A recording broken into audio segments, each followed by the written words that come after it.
Hello, एक बार फिर education knowledge में आपका स्वागत है। आज हम आपके लिए कक्षा 10th के विद्यार्थियों के लिए मोस्ट आईएमपी प्रश्न बोर्ड परीक्षा 2025 के लिए लेकर आए हैं।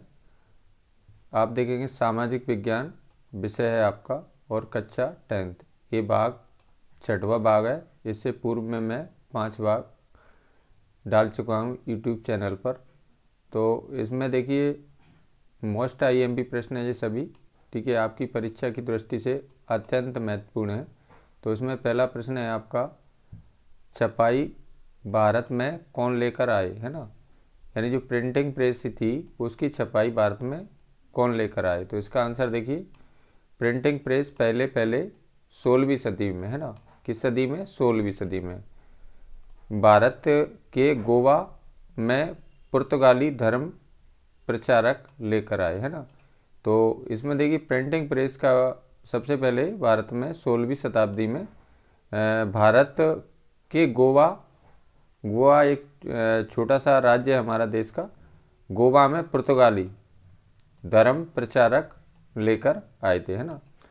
इसके बाद नेक्स्ट क्वेश्चन है अगला, कौन सा धर्म सुधारक प्रोटेस्टेंट धर्म सुधार के लिए उत्तरदायी है ना। तो इसका सही आंसर हो जाएगा मार्टिन लूथर धर्म सुधारक प्रोटेस्टेंट धर्म सुधारक के प्रति उत्तरदायी है ना। इसमें मार्टिन लूथर आप देख सकते हैं, मार्टिन लूथर। इसके बाद नेक्स्ट क्वेश्चन लेते हैं अगला,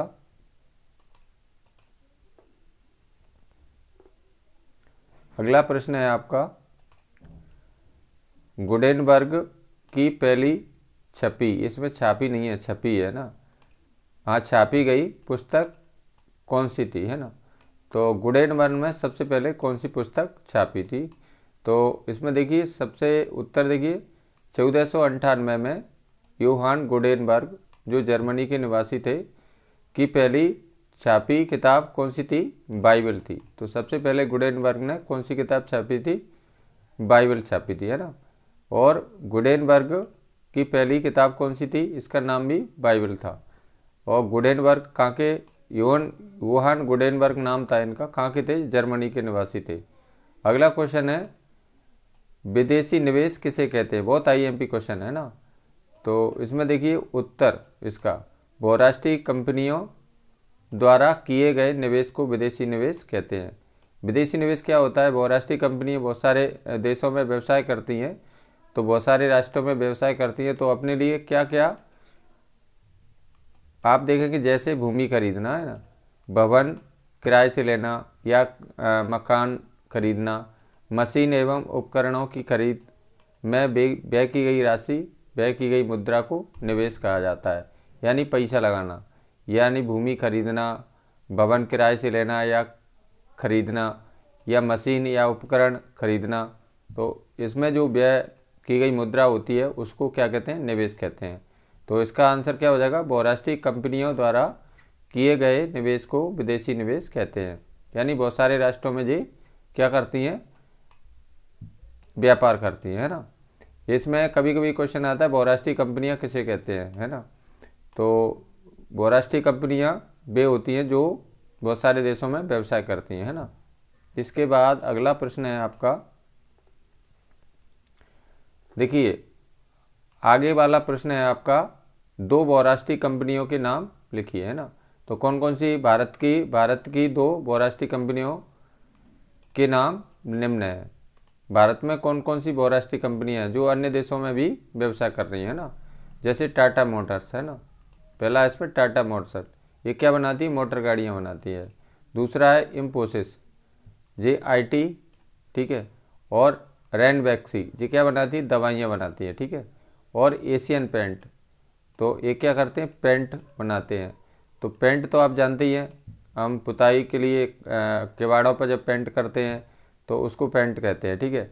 तो भारत की दो बहुराष्ट्रीय कंपनियों के नाम, यानी टाटा मोटर्स ये मोटर गाड़ी, और इन्फोसिस IT, रैनबैक्सी दवाइयाँ बनाती है, और एशियन पेंट है ना, पेंट का नाम है। इसके बाद में अगला प्रश्न है आपका, अगला प्रश्न भी अच्छा प्रश्न है आपका, बहुत इंपोर्टेंट क्वेश्चन है जी। देखिए अगला प्रश्न है, बहुराष्ट्रीय कंपनियां किस स्थान पर अपना उत्पादन इकाई स्थापित करती हैं? यानी कि बहुराष्ट्रीय कंपनियां किस स्थान पर अपना उद्योग स्थापित करती हैं ना। तो इसमें देखिए उत्तर है इसका, बहुराष्ट्रीय कंपनियां उस स्थान पर अपना उत्पादन इकाई स्थापित करती हैं। कहाँ करती हैं? जो बाजार के नज़दीक हो। सबसे पहले क्या देखती हैं वो, ऐसे यानी बाजार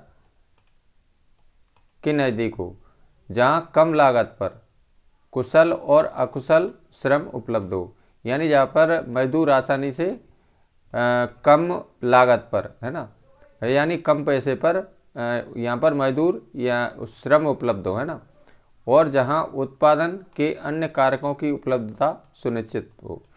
ठीक है, तो बहुराष्ट्रीय कंपनी, ये भी अच्छा क्वेश्चन है। बहुराष्ट्रीय कंपनियाँ उस स्थान पर अपना इकाई स्थापित करती हैं जहाँ पर जो बाजार के क्या नज़दीक हो। पहला क्या देखती हैं वो, सबसे ये देखती हैं कि बाजार के नज़दीक हो और जहाँ पर कम लागत में यानी कुशल और अकुशल श्रम उपलब्ध हो।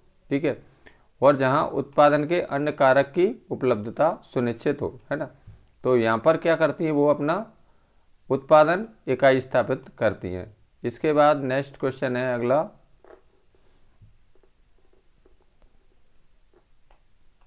अगला प्रश्न है आपका, विश्व व्यापार संगठन, इसको बोलते हैं WTO, है ना, की स्थापना कब हुई थी?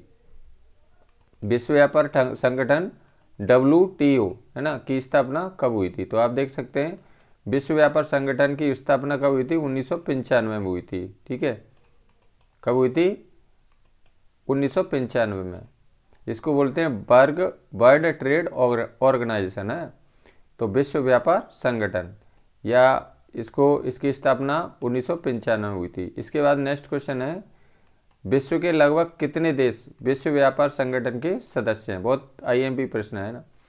तो इसमें देखिए विश्व के लगभग 160 देश विश्व व्यापार संगठन के सदस्य हैं। कितने? 160, यानी संसार के पूरे विश्व के 160 देश विश्व व्यापार संगठन के क्या हैं? सदस्य हैं। अगला क्वेश्चन है, बहुत इंपॉर्टेंट क्वेश्चन है, भारत में वैश्वीकरण की प्रक्रिया कब प्रारंभ हुई, है ना, या भारत में वैश्वीकरण की शुरुआत कब हुई? तो इसका आंसर हो जाएगा, भारत में वैश्वीकरण की प्रक्रिया 1991 में प्रारंभ हुई, और इसको नई आर्थिक नीति भी इसका नाम है। तो इसमें ये क्वेश्चन कैसे भी आ सकता है, भारत में वैश्वीकरण की शुरुआत कब हुई थी? 1991 के दशक में हुई, 1991 में, है ना।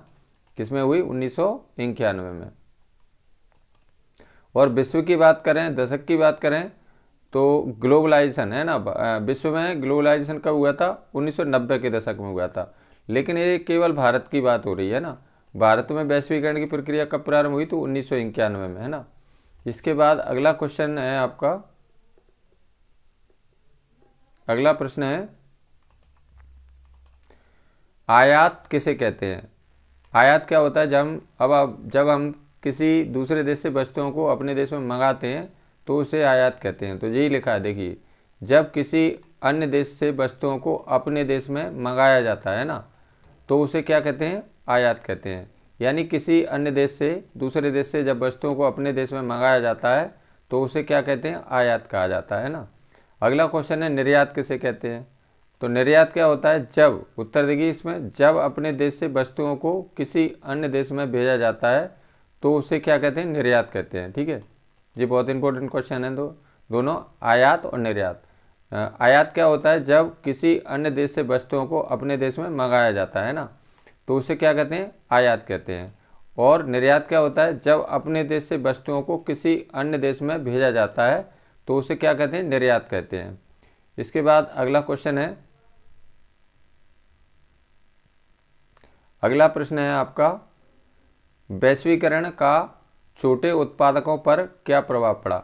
यानी ग्लोबलाइजेशन हुआ तो उसमें देखिए छोटे उत्पादकों का पर क्या प्रभाव पड़ा? तो आप देखेंगे उत्तर में, वैश्वीकरण की प्रतिस्पर्धा माने क्या होता है? होड़ के कारण छोटे निर्माताओं पर कड़ी मार पड़ी, है ना, बहुत भयंकर मार पड़ी। छोटे जो निर्माता थे वस्तुओं को बनाने वाले, तो उन पर कड़ी मार पड़ी, है ना।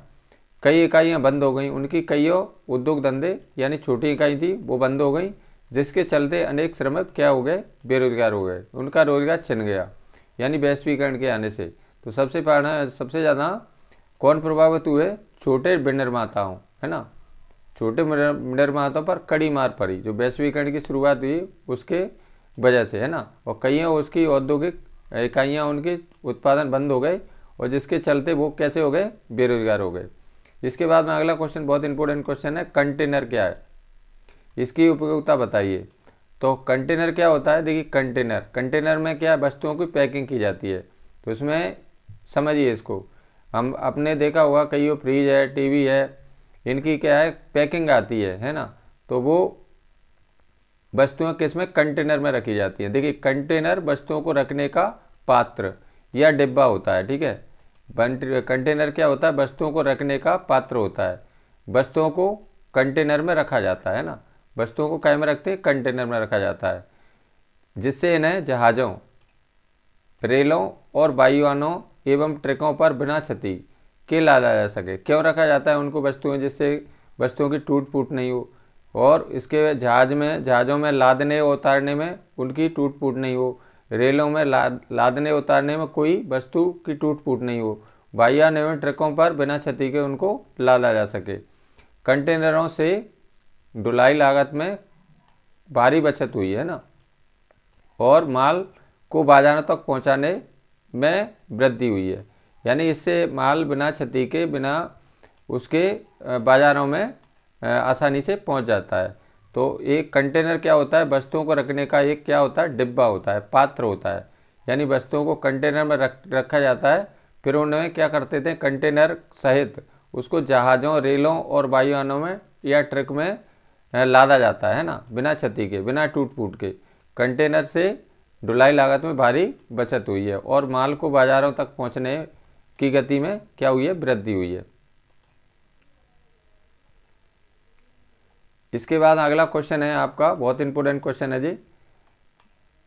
एक अमेरिकी कंपनी फोर्ड मोटर्स भारत में कब आई, यानी अमेरिकी कंपनी थी, फोर्ड मोटर था इसका नाम, भारत में कब आई और उसने कितने करोड़ रुपए का निवेश किया। निवेश माने क्या होता है, पैसा लगाना।